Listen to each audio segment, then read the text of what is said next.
Hey guys, welcome back to another episode of 30 Plus Click with Max and Yo-Yo. Thank you so much for everybody who has been taking the time to watch our videos. We appreciate you, we love you, we see you. Thank you so much. Today we are going to be continuing a conversation around the Dating to Marriage series that we started a few weeks ago. If you haven't watched the past two episodes, or the past three episodes rather, I encourage you to watch it.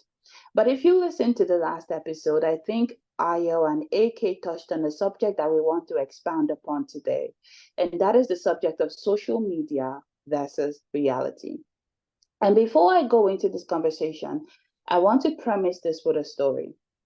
Earlier this year, I was fortunate to meet a couple. They are quite interesting. Behind closed doors, they fight like cat and mouse. When I tell you that the words being said are not printable, they're not necessarily something that I can repeat myself. They fascinated me because out in public, they were the picture of love, always dotting on each other, always, kissing in public, holding hands, all of that. But behind closed doors, and we who were fortunate enough to know them and know them to the house, or know them reach house, as Nigerians would say, we knew that things were different. The going was good, it was really good. But when the going gets bad, it is really bad. And I think a few days before Valentine's Day, they were having one of those, they're really, really bad arguments. Things had been said, things were, not in a very good place. And then I had recommended to these people to, take the time to seek some therapy because this was very unhealthy relationship traits that they were exhibiting. Now I'm going to shamelessly plug my last episode on healthy relationship dating. If you haven't seen it, please go back and watch it. AK and Ayo, they did a lot to drop nuggets. But I return back to my story. I had recommended for them to go and, take some counseling to help them to be able to navigate conflict in a healthy manner, where they weren't demeaning to each other and where they weren't saying things that basically hurt each other or things that you can take back. I think many people fall into the space where when they argue, they end up saying everything that comes out of your mouth. And to the point that the argument or whatever was the cause seems to diminish in the presence of what is now being said, in the sense that you now say things that you can't take back. And this was where they fell into.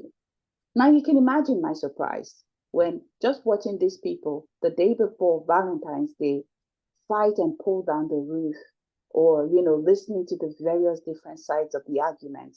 And then on Valentine's Day, I come on social media, Instagram and Twitter and TikTok to be precise, and I see that he has gifted her a very expensive bracelet most girls will want it, and poems were flying all over the place. You are the sun to my moon, the love of my life, the air that I breathe. Without you, I am nothing. I cannot trade any one moment that we spent together for anything else. You might be crazy, but I love your crazy. You are everything to me. And I was confused because quite literally, I was separating fights just the night before. And here we are on social media to the public, peppering the members of the masses. And then I think about the people who would have read this caption or the poems, or seen this gesture, this grand gesture of love, not knowing these people down to their homes. And I think about them and I wonder, they might then turn around and look at their boyfriends and think, well, you didn't call me the sun to your moon. Well, you didn't give me an expensive bracelet. You haven't told me all these nice little things in the past.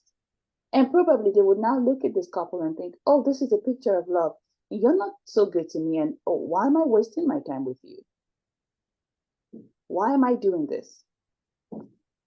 And so we want to talk about the conversation of social media versus reality. Because more often than not, we're coming across, or in this, as we continue to get digitalized, more generations have been born, social media becomes the landscape at which we are viewing relationships.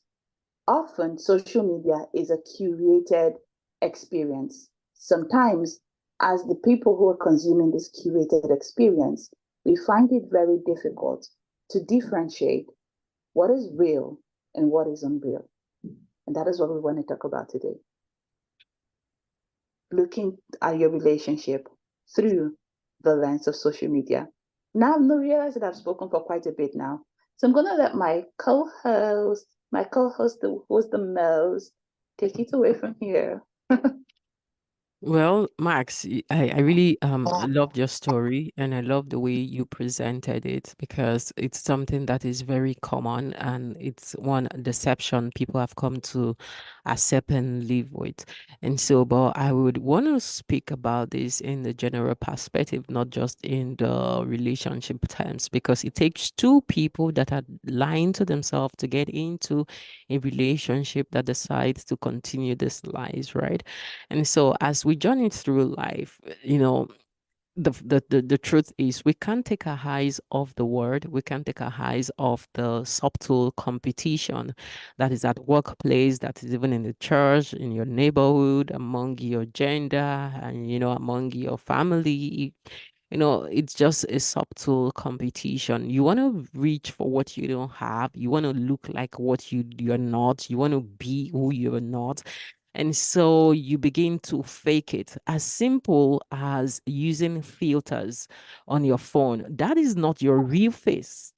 You begin to use filters and you just filter of the uniqueness of your being, and you start uploading things that you don't even look like in real life. And so all these are the little pillars, the little building blocks that builds into that big boom of the social media fake life versus the reality.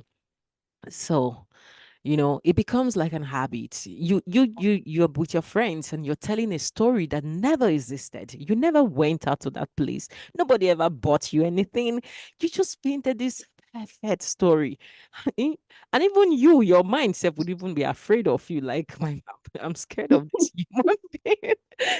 so so before it comes to the internet, before it comes to the social media space, you've been lying to yourself, you've been deceiving yourself, you've been faking it. I know there is a slangs that say fake it till it becomes real, but there's also the easy way out of it. Be yourself.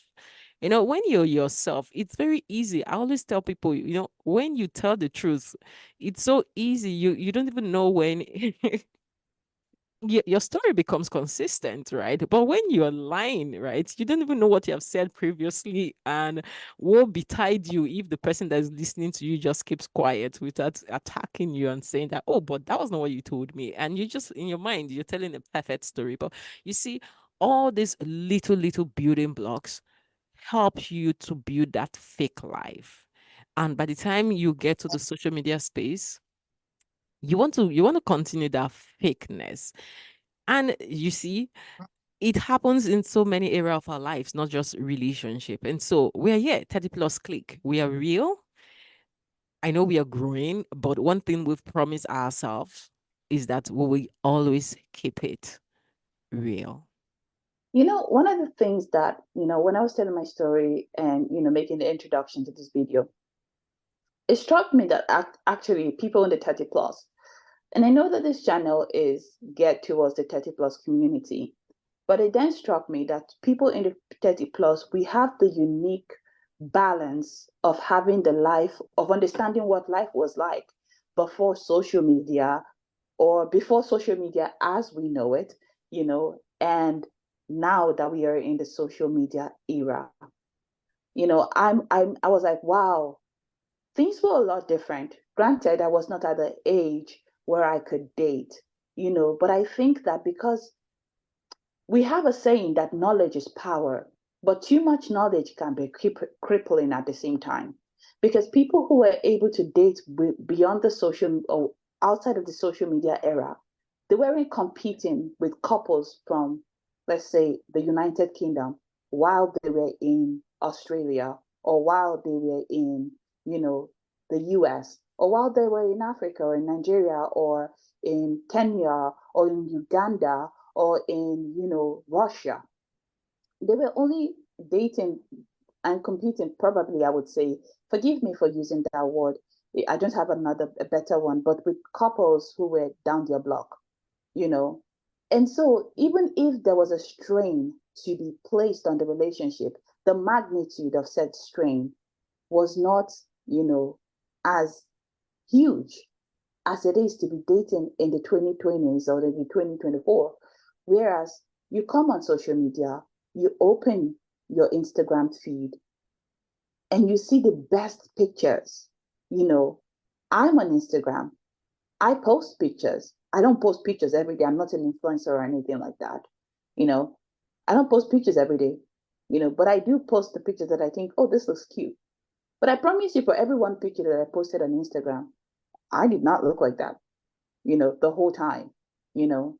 And I did not, and probably took like 5 or 10 iterations of that picture to decide which lighting just hit me my skin the best to give me the kind of aesthetic that I want to post out today. Now, this is me as somebody who was not a full-time, who's not a, I'm not, my Instagram is nothing, you know. So imagine when you're consuming in vast quantities, content from bigger channels, and they're showing you a lifestyle. It is very easy to start to compare your life to the advert, because that's what I'm going to call it, of what someone else is showing you. Why don't I look like that? Why isn't my boyfriend or my husband? And please, acts of service are kind of nice. They're nice. Acts of service are good. Loving on your partner is great. Showing that you love your partner is great. But what I want to emphasize is social media is a place of the more you look, the less you see. The more you keep looking at a picture of how perfection, you wouldn't see the real people behind, the times that they weren't speaking to each other, the times that they weren't, they didn't love themselves the most, the times that, they were having to navigate conflict. But because you're looking at what they have projected, you're now taking your journey of 1,000 miles, your first 1,000 steps, and you're comparing it to their 1,000 steps or their 10,000 steps. And I think that is an unnecessary pressure that we are all putting on ourselves. And I think that sometimes we need to take a step back and appreciate, and I think AK alluded to it last week, in terms of not looking at your relationship or where you're at or your life through the prism of another person's presentation, but looking at your life, as you know it, with a holistic context, because only you know the context of you. When I put down this mic, I go back to my room or to my house, I do my things. You're not here with me. You don't know what I'm doing. I wouldn't advise you to look at your life through my prism, because I would try to present the best. We have a saying to always put our best foot forward, but that does not mean that you should not grow at the same time. Always aspire for more. But don't let another person's advertisement be your standard. And I think this is why people oftentimes are very sad, or they have this parasocial relationship you have with your influencers. You get sad when your whoever doesn't live up to your expectation, because you've idealized the advertisement that they've put forth before you. And so for people who are in relationships, for people who are in dating, comparison is the thief of joy, is what I always say. When you look at all those people who are having vlog channels, or when you look at all these people who are putting their stuff in front of you, I want you to remember that that is a presentation, that is an advertisement, and you don't necessarily have to compare yourself like that. I promise you that if you take the time to snap pictures on all your good days, you might rival that presentation as well. But that relationships, or whether that be romantic or friendships, is a sum total of the whole. It is not just one part. It is a lot of parts. The messy days, the good days, the small things that we do for each other that makes it worthwhile. And so we should not be too focused on the big things only, that we miss out on the small things. I guess that's what I was trying to say. Yeah, that's a very great point, Max. And so I just remember I was having a conversation with my friend that should be over 7 years ago, and she was making a comment like, my spouse is not really doing well. Da, da, da, da, da, da, da, da. And I read from this book. I was like, what? Do you know how many editors edited that book? And the movies you kind of look at today and you think that's like a mini standard. Do you know how many times it takes for them to perfect a scene? And do you know how many cut and paste that goes behind the scene to, to make that scene that you're looking at and you're making it a standard comes out. So life is a journey, life is a process, life is a grind. So it is okay to look at social media, to look at these things and have like an idea of what you want to be, of the version that you want to grow into. Then it's also very important to go back to your drawing decks to start building the capacity, start building the pillars, start building your building blocks so that you can achieve that image in your mind. So, yes, it becomes so real that you can actually achieve those fake images if you put some effort, if you put some work towards it. And so, in terms of social media versus reality, Max, has there been any point in your life where you were a little bit influenced by social media and you took a step backwards until you find your reality? Well, one of the things that, and I'm going to be so transparent right now. I'm so grateful.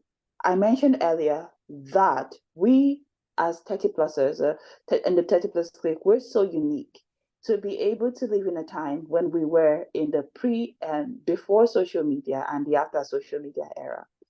So while no, I have never been influenced, and I think our backgrounds are not necessarily cultivated for such a thing.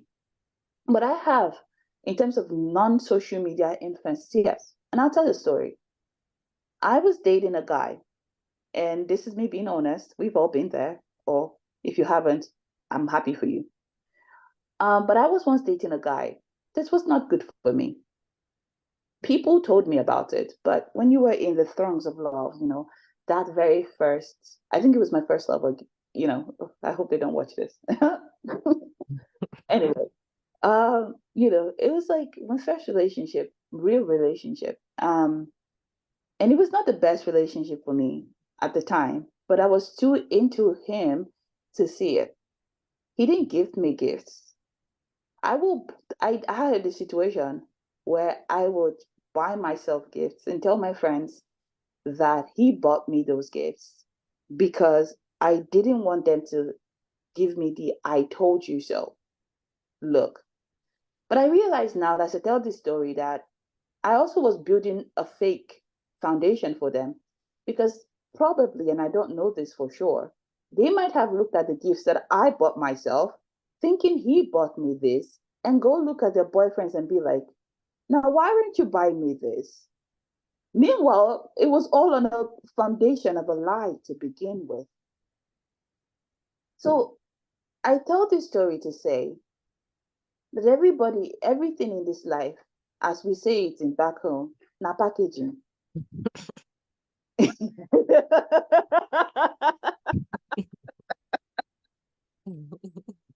Everybody, everything, everything, not packaging. That is to say, is a presentation.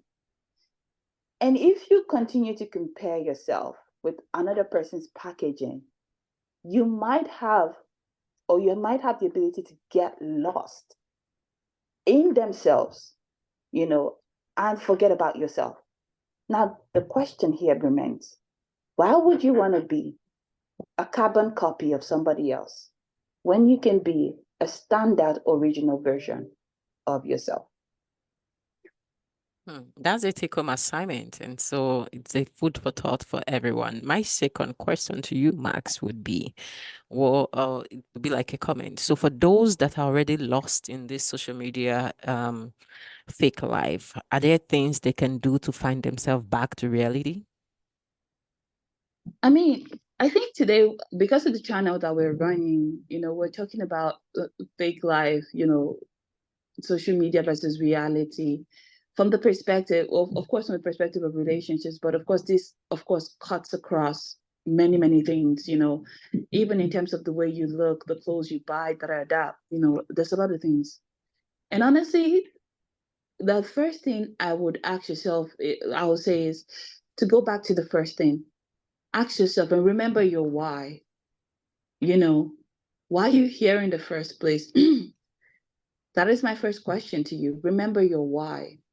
Take some steps aside to declutter your mind. If you're somebody who is out here consuming, because again, and I'm Christian, so I'm going to go straight to the Bible, but it's a good word, I promise, because the Bible says, and I quote, as a man thinketh in his heart, so he is. you know when you continue to consume this very large amount of advertisement and presentations, you start to think, and so you start to become, you know and then you start to see yourself moving in ways that you probably were not moving in before. And if you're there, whether in your relationship or your personal life or whatever it is, my first step for you is, first of all, remember who you are. Take a step back and maybe take some time to cut down. Maybe cleanse your feed. I hear people talk about, oh, the algorithm this and the algorithm that is so a lot. I need you to take a step and really be accountable to yourself into the kind of content you're consuming and how are they impacting you. Maybe you want to cleanse your algorithm. Maybe you want to, if you're someone who watches social media 16 hours a day, would a 5 hour difference make something um, better for you? And then the final part I was going to mention is, and this is so crass, but I'm going to say it anyway, go outside and touch grass, because you need to get out of this virtual space and be in reality. Be present in your life, be present in your partner. Find the things that they do that you used to once appreciate before social media told you it was a red flag.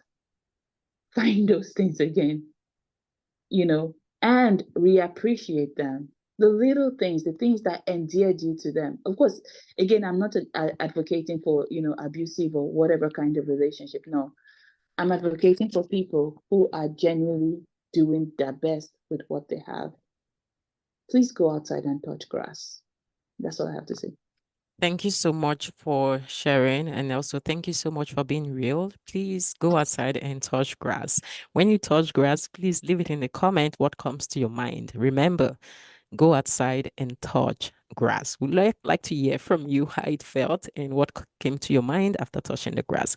Thank you so much for joining our podcast today. And thank you so much for the shares, for the likes, for the comment. We see everything. We love you so much.